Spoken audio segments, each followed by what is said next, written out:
বেঙ্গালুরুর টেকি আতুল সুভাষ, তারপর আগ্রায় টিসিএস এর উচ্চপদস্থ কর্মী, পরপর সুইসাইড এবং স্ত্রীকে বা পরিবারের কোনো ঘনিষ্ঠ সদস্যকে অ্যাকিউজ করে যাওয়া, কাজ করে তুলে দিয়ে যাওয়া, একটা ভিডিও সোশ্যাল মিডিয়ায় ছড়িয়ে পড়া, ভাইরাল হওয়া এবং তারপরে সেটা নিয়ে বিভিন্ন রকমের মতামত, বিভিন্ন ধরনের কমেন্ট এবং কমেন্ট সেকশন কার্যত উপচে পড়া। তো এই যে দিন দিন চলছে এবং এই দুটো ঘটনা শুধুমাত্র এক্ষেত্রে মেনশন করলাম, এরকম আরো ঘটনা কিন্তু এই কয়েক মাসের মধ্যে সামনে এসেছে আমাদের। এইটার পেছনে কি কারণ রয়েছে? কেন এরকম ভাবে কাউকে কাঠগড়ায় তুলে দিয়ে নিজের জীবন শেষ করে নেওয়া, সেটা জানতেই এবং সেই সংক্রান্ত কথা বলতেই আজকে আমরা এসেছি ডক্টর শ্রীতমার কাছে। শ্রীতমাদিকে স্বাগত জানালে। এই যে আমরা দেখছি আতুল সুভাষটা দিয়ে শুরু হলো, তারপর পর কিন্তু এমপি, মধ্যপ্রদেশ, গুজরাট এবং খুব রিসেন্টলি লাস্ট উইকেই হলো হচ্ছে উত্তরপ্রদেশের আগ্রায় টিসিএস, মানে যথেষ্ট বড় একটা কোম্পানি, তার একজন উচ্চপদস্থ কর্মী তিনি সুইসাইড করলেন স্ত্রীকে কাঠগড়ায় দাঁড় করিয়ে। তোমার কি মনে হয়, মানে ডিভোর্সটা তো আমরা দেখেছি, দিস প্যাটার্ন ইজ নিউ, তোমার কি মনে হয় মানে এইটা কেন হচ্ছে বা এর পিছনে কি সাইকোলজিক্যাল থিং থাকতে পারে একজনের? যেই মানুষটি মারাই গেছেন গার্গী, সেখানে তো এক্স্যাক্টলি বোঝাটা সম্ভব হয় না যে কেন, আর এর প্রচুর কারণ বিভিন্ন রকমের থাকতে পারে। তবে তুমি যে কথাটা বললে যে ডিভোর্সের জায়গাটা ঠিক আছে দেখা যায়, কিন্তু এইটা দেখা যায় না, এটা কিন্তু আমরা আগেও বিভিন্ন রকম ভাবে দেখেছি, যেটা আমরা আলোচনা করছিলাম আর কি, যে বিভিন্ন জায়গায় দেখেছি যে হয়তো চিঠি লিখে দিল বা হয়তো কোনো একটা ঘটনা ঘটলো, কেউ সুইসাইড করলো, বাড়ির লোকজন বললো যে বউয়ের জন্য বা গার্লফ্রেন্ডের জন্য বা যাই হোক না কেন সেই জন্যই করেছে। তো দোষ দেওয়ার জায়গাটা সবসময় থেকে থাকে, এখন হয়তো এটা একটা নতুন প্ল্যাটফর্ম হয়েছে বলতে পারি সোশ্যাল মিডিয়া, এবং আমরা যেহেতু আমাদের জীবনটা এরকম একটা জায়গায় চলে গেছে যেখানে আমরা প্রতিনিয়ত আমাদের জীবনের সবকিছু শেয়ার করে যাই সোশ্যাল মিডিয়াতে, আর সোশ্যাল মিডিয়াটা ডকুমেন্টেশনের একটা খুব ভালো জায়গা, তাই হয়তো এটা সোশ্যাল মিডিয়াতে একটা পোস্ট দিয়ে দেওয়া, একটা ভিডিও করে রাখা, এই জায়গাগুলো হয়তো এখন এসছে। তবে এর মধ্যে মানে বিয়েটা তো খুব কমপ্লিকেটেড একটা জিনিস, তার মধ্যে একটা মেন্টাল হেলথ নিজস্ব একটা জায়গা থাকে, একটা রিলেশনশিপের হেলথের একটা জায়গা থাকে, একটা কোথাও গিয়ে নিজেদের মধ্যে অ্যাডজাস্টমেন্ট উইথ দ্য ফ্যামিলি সেগুলোর জায়গা থাকে। তো আলাদা আলাদা স্তরে বিভিন্ন রকমের সমস্যা থাকে। যারা এই কাজগুলো করছেন অফকোর্স তাদের ডিপ্রেসিভ স্টেট নিয়ে আমাদের কোনো বক্তব্য থাকারই কথা না, অফকোর্স দে আর ডিপ্রেস, না হলে কোনো মানুষের পক্ষেই সুইসাইডাল অ্যাটেম্পট নেওয়াটাই পসিবল হয় না, মানে কমিট করা তো দূরের কথা, ভাবনা চিন্তা করবো, অ্যাটেম্পট নেবো, সেটার জন্য কোথাও একটা লেভেল অফ ডিপ্রেসিভ স্টেট না থাকলে তার পক্ষে সম্ভব হয় না। তো ডিপ্রেশনটা আছে, কিন্তু কারণটা এক্স্যাক্টলি কি সেটা হতেই পারে যে তার রিলেশনশিপে কোনো সমস্যার জায়গা আছে, হতে পারে তার মেন্টাল স্টেট খুব পোর, যার জন্য সে রিলেশনশিপের যে রেসপন্সিবিলিটিস সেগুলো নিতে পারছে না, অন্য মানুষকে সে হয়তো দায়ী করছে। আবার হতে পারে যে কোথাও এটাই হয়তো ইজি ওয়ে অফ এসকেপিং বলে মনে হচ্ছে, বা অপর প্রান্তের মানুষটার হয়তো প্রচন্ড অসুবিধার জায়গা আছে, খুবই প্রচন্ড হয়তো টর্চার করেছে, এটা হতেই পারে, কারণ টর্চারিং এর জায়গাটা কোথাও একদমই আমরা ভীষণভাবে মনে করি মেয়েরাই শুধু টর্চার হয়, কিন্তু টর্চার বোথ জেন্ডারই কোথাও না কোথাও হয়ে থাকে। তো ধরো মানে আতুল সুভাষের কেসটা সামনে এলো, যেটা তোমায় বলছিলাম যে পরপর একটা প্যাটার্ন হয়ে গিয়েছে, মানে হয়তো এটা পরপর সামনে আসছে, এটা ফোকাস পাচ্ছে, শিরোনামে আসছে, বা এটা হতে পারে যে এটা এখন প্যাটার্ন, মানে একজনের দেখে আরেকজন কোথাও দাঁড়িয়ে শিখছে, মানে এটা তো হয় যে আমরা এটা দেখলে এটা করছি, মানে এই তুমি যেরকম বললে যে চিঠি লিখে যাওয়া বা সুইসাইড নোটে অ্যাকিউজ করে যাওয়া, এটা হতে পারে, কিন্তু এই যে সোশ্যাল মিডিয়া একটা ভিডিও পাঠিয়ে দেওয়া, তো তোমার কি মনে হয় যে এই জিনিসগুলো প্রচার বন্ধ হওয়া উচিত, বা এই জিনিসগুলো সামনে আসছে বলে এগুলো বাড়ছে? সোশ্যাল মিডিয়াতে বিভিন্ন জিনিস আছে যেগুলো প্রচার বন্ধ হওয়া অতি অবশ্যই উচিত। তুমি যেহেতু এই ক্ষেত্রে বললে, স্ট্যাটিস্টিক্যালি কিন্তু এটা ভীষণভাবে দেখা গেছে সর্বত্র যে সুইসাইডের ক্ষেত্রে স্পেসিফিক্যালি ইনফ্যাক্ট রেপের ক্ষেত্রে তোমরা যদি পরবর্তীকালে আমরা আলোচনা করি তাহলে করতে পারি। সুইসাইডের ক্ষেত্রে স্পেসিফিক্যালি একটা নিউজ কিন্তু অন্য মানুষকে যারা হয়তো ভালনারেবল তাদেরকে ট্রিগার করে। যেরকম আমরা দেখেছিলাম, হয়তো আমি একটু ডিভিয়েট করেই বলছি, যে সুশান্ত সিং রাজপুতের যখন কেসটা হয়েছিল তখন প্রচুর মানুষ, একে কোভিড এর সময় ছিল, প্রচুর মানুষ যাদের সুইসাইডাল টেন্ডেন্সিজ আছে তারা কিন্তু খুব ট্রিগার হয়ে গেছিলেন, ভীষণ ভীষণ রকম অসুবিধা হচ্ছিল তাদের। তো এই ক্ষেত্রেও একটা ভিডিও যদি এরকম আসে এবং আমিও যদি সিমিলার জায়গায় কোথাও সিমিলার অসুবিধার মধ্যে থাকি, তাহলে আমারও সেই ক্ষেত্রে ওই জিনিসগুলোতে ট্রিগার হতে পারে। সোশ্যাল মিডিয়াতে তো কেউ রেসপন্সিবিলিটি নিচ্ছে না, আমি একটা পোস্ট করে দিলাম, সেই পোস্টটার কোনো সেন্সরশিপ নেই, তো সবাই দেখতে পাচ্ছে। তো সেই জায়গায় অন্য লোকজন যাদের ভালনারেবিলিটি আছে তাদের ট্রিগার হওয়ার স্কোপ খুব বেশি। এবার ধরো মানে একজন কাউকে দোষ দিল এবং তারপর সে মারা গেলেন, যাকে দোষ দিলেন তার তো আত্মপক্ষ সমর্থনের সেই অর্থে আর মানে তিনি নিজেকে আর কি সমর্থন করবেন, কারণ তিনি যার বিরুদ্ধে বলবেন বা যা যা বলতে চাইবেন সেই মানুষটাই তো আর নেই। তো মানে ইজ ইট নর্মাল মানে এরকম ভাবে চলে যাওয়া, মানে কাউকে দোষারোপ করে, এবং সেই মহিলা বা সেই পুরুষের যাকে আমি দোষারোপ করছি তার কি অবস্থা হতে পারে, এবং সেখান থেকে সে কিভাবে, মানে তোমার কি মনে হয় মানে কিভাবে বেরোতে পারে বা কি সিচুয়েশন হতে পারে?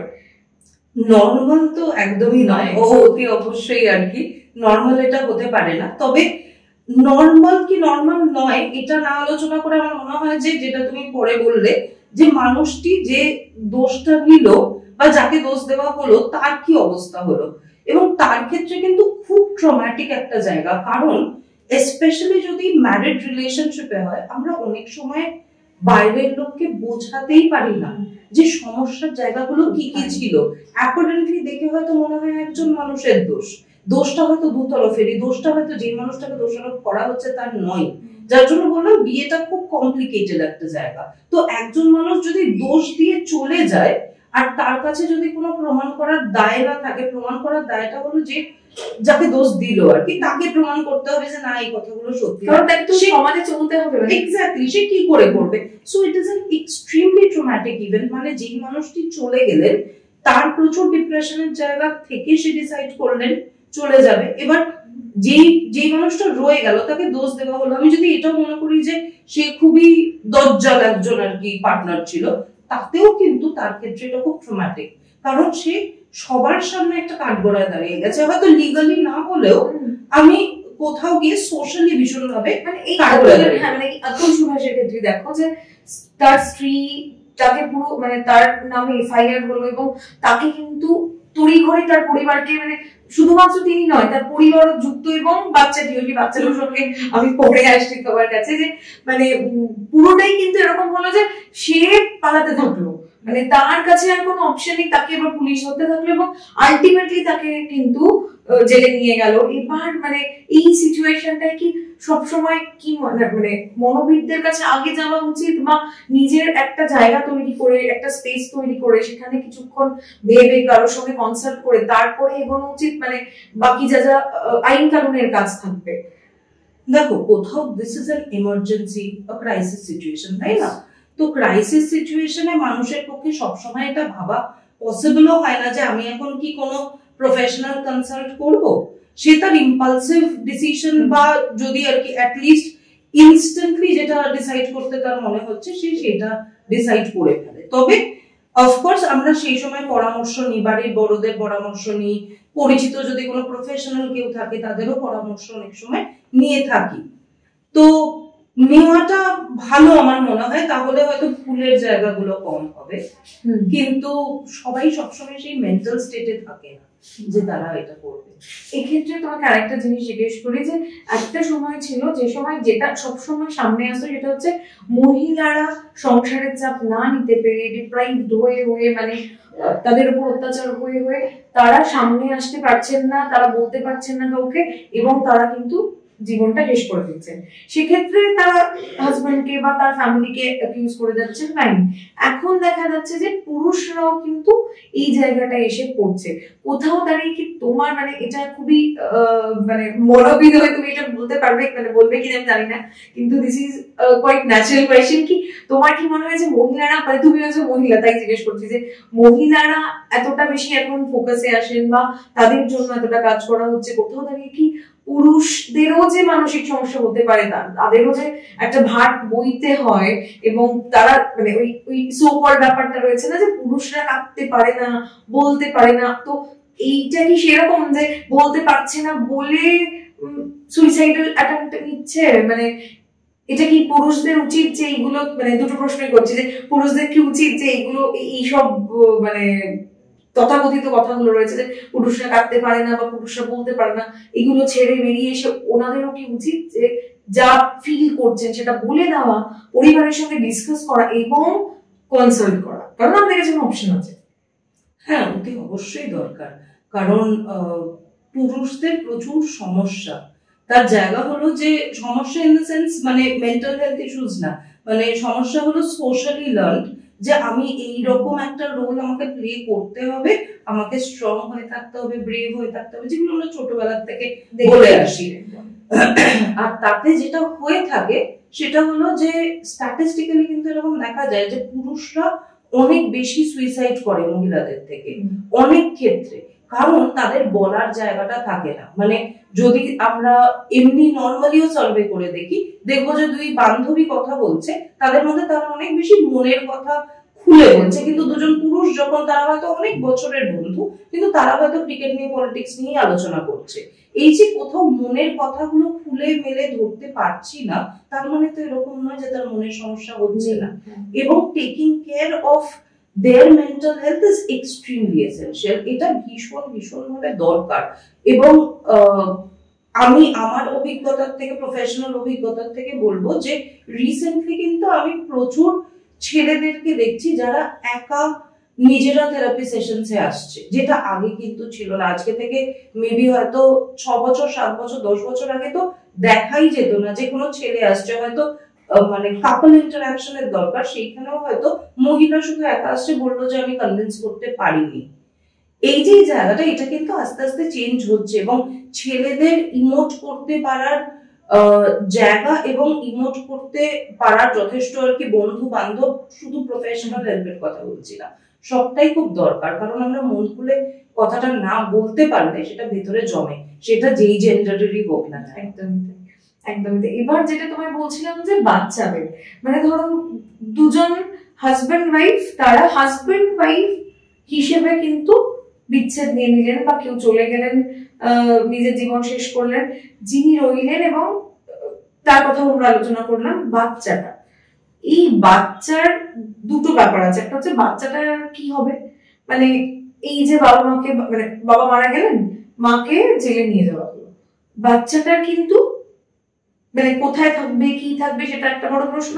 তার মানসিক কি অবস্থা তুমি ভাবো, মানে এইটা যদি হতে থাকে যে একজন বাবা চলেই গিয়েছে, সে সেটার সাথে কোপ করবে না, মাকে জেলে নিয়ে গেছে সেটা ভাববে। তো তোমার কি মনে হয় যে আমরা এই সিচুয়েশনটা তো যে কোনো পরিবারে আসতে পারে, মানে কি কখন সুইসাইড করবে আমরা জানি না, মানে আমার পার্টনার কি ভাবছে এটা মানে আমি পুরোটা বুঝতে পারবো না। সে যদি কোনোদিন এরকম ডিসিশন নেয়, বা এগুলোর জন্য কি তোমার মনে হয় প্রথম থেকে প্রিপেয়ার করা উচিত বাচ্চাদের, মানে অ্যাটলিস্ট শেখানো যে মানে মানে এই অ্যাটাচমেন্ট গুলো থেকে, মানে যেগুলো হয় প্রিপারেশন নেওয়া কি দরকার, কোন রকম কি প্রিপারেশন নেওয়া যায়?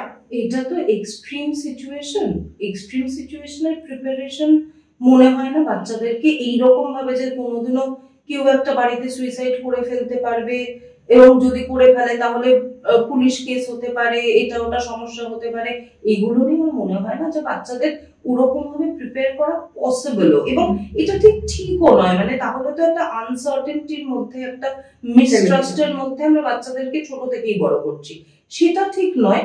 তবে বাচ্চার যদি যথেষ্ট লাইফ স্কিল তৈরি করা হয়, তাহলে হয়তো বাচ্চার জুঝতে সুবিধে হবে, কারণ this is a very very tough situation.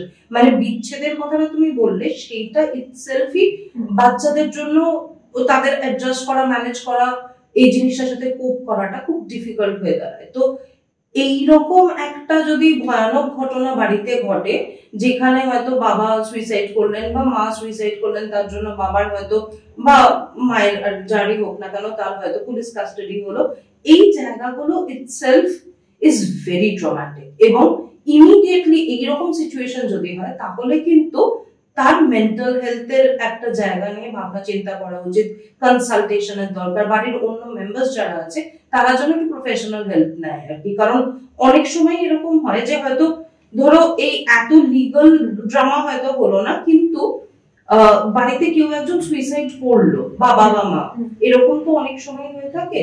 সেই ক্ষেত্রে কিন্তু বাচ্চাদের ওপর দিয়ে যে জিনিসটা যায়, যে ঝড়টা যায়, আমরা অনেক সময় দেখি বাচ্চারা সেটা এক্সপ্রেস করছে না, এবং সেটা তাদের পরবর্তীকালে জীবনে মানে all throughout their lives অনেক সময় দেখা যায় যে সেটার মধ্যে দিয়ে তারা যাচ্ছে, সেটা কোথাও একটা ভেতরে রয়ে গেছে, এবং সেটার থেকে হয়তো অনেক অন্য মেন্টাল হেলথ ইস্যুস তাদের তৈরি হচ্ছে। সো একদম যখনই ঘটনাটা ঘটছে তখনই মেন্টাল হেলথ সাপোর্ট দেওয়াটা কিন্তু খুব দরকার। এবং ধরো এই যে বাচ্চাটা একা হয়ে গেল অলমোস্ট, এখানে যারা সমস্যায় পড়ে আরেকটা পার্ট, সেটা হচ্ছে বাবার পক্ষের বাবা মায়েরা, মানে হাজবেন্ডের পক্ষের বাবা মায়েরা এবং মেয়েটির পক্ষের বাবা মায়েরা, তারা যথেষ্ট ততদিনে যথেষ্ট বয়স্ক, মানে আমাদের সমাজের প্যাটার্ন তাই বলছে, একদম বাবা মা মানে নাতি নাতনি হয়ে গিয়েছে, মানে একটা সার্টেন এজে তারা পৌঁছে গিয়েছে, তারা কিন্তু সেই সময় খুবই মানে কি করবেন বুঝে উঠতে পারেন না। তো তুমি তাদের জন্য কি সাজেশন দেবে? তাদের জন্য সাজেশন দেওয়াটা খুব মুশকিল, কারণ আমার মনে হয় যে তারা অলরেডি অনেকখানি পেরেন্টিং এর জায়গাগুলো তারা ভালো করে জানেন, এবং আজকের আরবান সেটআপের যেটা একটা ফ্যাক্টর আছে যে বেশিরভাগ ক্ষেত্রেই দেখা যায় যে গ্র্যান্ড প্যারেন্টসরাই কিন্তু প্যারেন্টিং করছেন। তো সেই জায়গা থেকে দাঁড়িয়ে তারা যতটা ওপেন থাকবেন বিভিন্ন সিচুয়েশনে, তারা যত স্পেসিফিক্যালি, অনেক সময় দেখা যায় না যে হয়তো মা বাবার সেপারেশন হচ্ছে, তো গ্র্যান্ড প্যারেন্টস হয়তো একটা ভীষণ পক্ষ নিয়ে, সে হয়তো মায়ের মা বা বাবার মা, সে হয়তো একটা পক্ষ নিয়ে বাচ্চাকে বোঝাচ্ছে। তো সেই জায়গাটা থেকে আমরা যত নিউট্রাল থাকতে পারবো, যত এটা বাচ্চাকে বোঝাতে পারবো যে এইটা ঠিক তোমারও দোষ নয়, মা বাবারও যে সম্পূর্ণ দোষ তা না, it is more complicated than that. তো আমরা ওরকম ভাবে কাউকে একজনকে ভিলেন বানিয়ে আর আরেকজনকে হিরো বানিয়ে এইরকম একটা প্যারেন্টাল ইমেজ নিয়ে এগোবো না। দুজনেরই দোষ আছে, গুণ আছে, এটা ধরেই এগোবো। এইটা যদি প্যারেন্টসরা, গ্র্যান্ড প্যারেন্টসরা আর কি, তারা যদি একটু তাদের নাতি নাতনিদেরকে বোঝাতে পারেন, আমার মনে হয় যে ভালো হয়। বুঝি তাদের জন্য খুবই বার্ডেনসাম ব্যাপারটা, হ্যাঁ সত্যি কথা, অনেকে খুব ভালোবেসেই এই রোলটা প্লে করেন, আবার অনেকের ক্ষেত্রে মনে হয় যে এবার তো আমার অবসরের সময়, হ্যাঁ আমার উপরে হয়তো চাপিয়ে দেওয়া হলো। তো যদি একটু ম্যানেজ করতে পারেন তাহলে ভালো হয়। সব শেষে তুমি কাপলদের জন্য কি বলবে, মানে যারা ম্যারিড বা বিয়ে করবেন ভাবছেন, এই পুরো সিচুয়েশনটা যা চলছে এবং এই যে এত মুড়ি মুড়কির মতো ডিভোর্স, এই সবকিছু নিয়ে তুমি কি সাজেশন দেবে যে মানে কিভাবে তারা প্ল্যান করতে পারে বা কিভাবে এই জিনিসগুলো যাতে না হয়, এক্সট্রিম সিচুয়েশন না পৌঁছায়, সেটা কি করতে পারে? এবং যারা বিবাহিত এবং বাচ্চা রয়েছে, তাদের যদি কোনো রকম সমস্যা হয়, তারা কি করে বেরোবেন এগুলো থেকে, বা মানে মনোবিদ এর কাছে আসবেন কিনা, সেই সব পুরো ব্যাপারটা নিয়ে তোমার কি মনে হয়? আসলে দুজন মানুষ যখন ঠিক করেন যে তারা একে অপরের সাথে থাকবেন, তাদের না অনেকটা ভালোবাসার দরকার পড়ে সেই সম্পর্কটার জন্য। ভালোবাসার সাথে সাথে অ্যাকসেপ্টেন্সের জায়গা আসে। আমি কাউকে ভালো না বাসলে তাকে অ্যাকসেপ্ট করতে পারবো না। বেশিরভাগ ক্ষেত্রেই হয়ে যায় আজকের দিনে, যেহেতু আমাদের কাছে অপশনস আছে, আমাদের সোশ্যাল রেস্ট্রিকশনস এর জায়গাগুলো আর নেই, অনেক ক্ষেত্রেই হয়ে যায় যে আমরা ভীষণ ইন্ডিভিজুয়ালিস্টিক হয়ে যাই। বিয়েটা বিভিন্ন কারণের জন্য আমাদের দেশে হয়, সেটা কোথাও গিয়ে ফিনান্সিয়াল রিজনের জন্য হতে পারে, অনেক সময় বেশিরভাগ ক্ষেত্রেই সোশ্যাল স্ট্রাকচার মেনটেন করার জন্য হয়, খুব কম ক্ষেত্রেই হয় ভালোবাসার জন্য হচ্ছে। যত বেশি করে এটা ভালোবাসার সম্পর্ক হবে, তত আমাদের ম্যানেজ করতে সুবিধা হবে, সেই সম্পর্কটাকে লং লাস্টিং আর কি করে নিয়ে যেতে আমাদের সুবিধা হবে। কিন্তু যদি এর মধ্যে ভালোবাসার জায়গাটা না থাকে, নিজের প্রতি ভালোবাসা খুব বেশি, অন্য একজন মানুষকে অ্যাকসেপ্ট করতে পারছি না, সেই ক্ষেত্রে কিন্তু সম্পর্ক বেশি দিনের জন্য টিকবে না। এবং তখন কি হয়, তখন সবাই এফেক্টেড হয়, যাদের বিয়ে ভাঙছে বা সম্পর্ক ভাঙছে তারাও এফেক্টেড, বাচ্চা যদি থাকে সে এফেক্টেড, মা বাবারও এফেক্টেড, সবাই হয়। তো সেই ক্ষেত্রে আমি বলবো যে ইট ইজ ভেরি এসেনশিয়াল যে আমরা একটু ওয়াইজলি ডিসাইড করি, একটু সময় নিয়ে, কারণ কোনো কিছু তাড়া নেই। সময় নিয়ে একটু ডিসাইড করি, প্রত্যেকটা ডিসিশন যদি একটু মাইন্ডফুলি নিয়ে যে আচ্ছা এটা আমি কেন করছি, জাস্ট বিকজ আমার একটা বিয়ে করার দরকার আছে, আমার সুন্দর ছবি উঠবে, এটা হবে ওটা হবে, বা সমাজে বলবে যে হ্যাঁ ঠিক আছে ওদের সম্পর্ক ঠিকঠাক আছে, এইটার কথা মাথায় না রেখে আমি কি সত্যিই চাই, আমি চাই, এই জায়গাটা ভেবে যদি একটু ডিসাইড করি তাহলে বোধহয় সম্পর্কগুলো একটু বেশি লাস্ট করবে। Thank you so much. তাহলে শুনে নিলেন আপনারা যে মোটামুটি যারা বিবাহিত তারা কিভাবে নিজেদের প্রিপেয়ার করতে পারেন যাতে এক্সট্রিম সিচুয়েশন না আসে, আর যারা বিয়ে করবেন ভাবছেন তারা কিভাবে নিজেদের পরবর্তী জীবন, আগামী জীবন প্ল্যান করতে পারেন। আর এই ধরনের ভিডিও নিয়ে আরো আসবো আমরা। চোখ রাখুন দাওয়ালে, কারণ খবর এখন এখানেই।